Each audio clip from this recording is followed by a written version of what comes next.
26শে March মহান স্বাধীনতা এবং জাতীয় দিবস উপলক্ষে আজকে আমি এসেছি গাইবান্ধা স্বাধীনতা স্তম্ভে। আপনারা জানেন যে 1971 সালের এই দিনে আনুষ্ঠানিকভাবে বাংলাদেশে যখন স্বাধীনতা ঘোষণা করা হয়, তারপরেই 9 মাস যুদ্ধের বিনিময়ে, রক্তক্ষয়ী যুদ্ধের বিনিময়ে কিন্তু অর্জিত আমাদের এই স্বাধীনতা। তো আজকে এই স্বাধীনতা দিবস উপলক্ষে সকাল থেকে এখানে রাষ্ট্রীয়ভাবে এখানে কিন্তু জেলা প্রশাসক, পুলিশ সুপার মহোদয় থেকে শুরু করে রাষ্ট্রীয়ভাবে অনেকেই কিন্তু এখানে ইতিমধ্যেই শ্রদ্ধাঞ্জলি নিবেদন করেছেন এবং বিভিন্ন সামাজিক সাংস্কৃতিক সংগঠন এবং এখানে প্রতিষ্ঠানের বিভিন্ন জায়গা থেকে কিন্তু আজকে কিন্তু এই শ্রদ্ধাঞ্জলি শহীদদের প্রতি দেওয়া হয়েছে। তো আমি এবারে দাঁড়িয়ে আছি এই স্বাধীনতা স্তম্ভে। এখানে সংগঠনের পক্ষ থেকে এখানে শ্রদ্ধাঞ্জলি দিতে এসেছেন। এখানে আপনারা দেখছেন যে অনেক প্রবীণ মানুষ এখানে আমরা দেখেছি যে অনেকেই হয়তোবা এখানে স্বাধীনতা যুদ্ধ দেখেছে, আবার অনেকেই স্বাধীনতা হয়তোবা যুদ্ধর স্মৃতিচারণ করেছে। আমরা স্বাধীনতা যুদ্ধ দেখিনি, কিন্তু স্বাধীনতা আমরা তাদের কাছে শুনবো আজকে সেই গল্প, যে আসলে একটু বলবেন আমাদের একটু আপনি হ্যাঁ বলেন যে আসলে আপনারা কোন সংগঠন থেকে এসেছেন? আমরা এসেছি গোল্ডেন এইটিস গাইবান্ধা। আসলে মূলত যারা 80-র দশকে গাইবান্ধা আমরা পড়াশোনা করেছি, এসএসসি পরীক্ষা দিয়েছি, সেরকম একটা প্রতিষ্ঠানের আমরা আসলে ধারক বাহক। আমরা যদি বলি যে আজ থেকে 50 বছর আগে যে স্বাধীনতা আমরা অর্জন করেছি, সেটা আসলে প্রকৃত অর্থেই আসলে সবাই স্বাধীন কিনা সেটা নতুন করে ভাবতে হচ্ছে।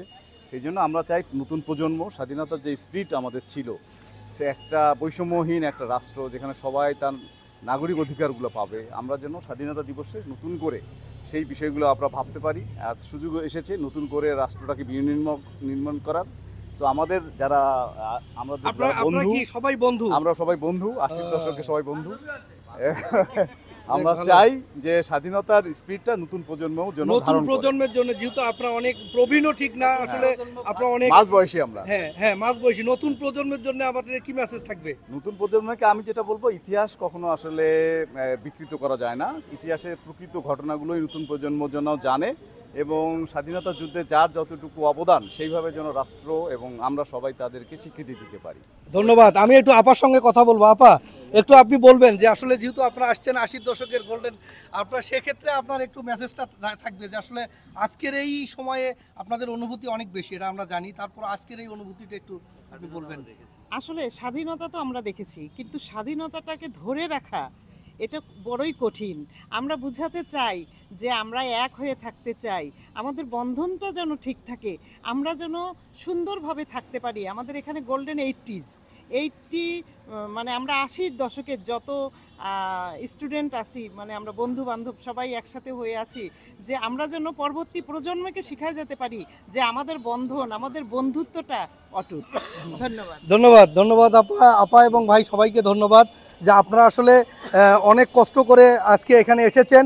আমরা এই স্বাধীনতার দিবসে আপনাদেরকে অনেক অনেক শুভেচ্ছা জানাচ্ছি। আমি একটু দেখাবো যে আজকে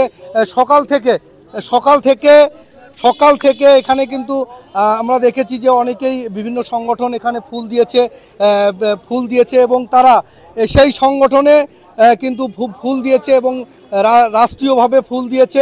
আমি একটু সেটি দেখাতে চাবো যে আজকে আসলে কারা এখানে কিভাবে ফুল দিয়েছে সেটি কিন্তু আমি যে কথাটি বলতে চাচ্ছিলাম, যে সেটা হলো যে আপনারা জানেন যে 1971 সালের এই দিনে রাষ্ট্রীয়ভাবে যখন এই পূর্ব পাকিস্তানে যখন স্বাধীনতার ডাক দেওয়া হয়, সেদিন থেকেই 9 মাস রক্তক্ষয়ী যুদ্ধের পরেই কিন্তু অর্জিত হয়েছে এই স্বাধীনতা। তো এই স্বাধীনতা মানেই হচ্ছে মাথা নিচু না করা, এই স্বাধীনতা মানেই অর্জন করা। তো আজকে সেই জায়গা থেকে আমরা বলবো যে বাংলাদেশ আমরা স্বাধীন হয়েছি, এই স্বাধীনতা যেন আমরা নতুন প্রজন্মের জন্য ধরে রাখতে পারে। 1972 সালের এই দিনে আনুষ্ঠানিকভাবে এই দিনটি সেদিন থেকে পালন করে আসছে এবং আজও পালন করছে। তো এই ছিল গাইবান্ধার স্বাধীনতা স্তম্ভ থেকে 26শে মার্চের সর্বশেষ খবর। হারুন রশিদ, মুই বাংলা টেলিভিশন, গাইবান্ধা।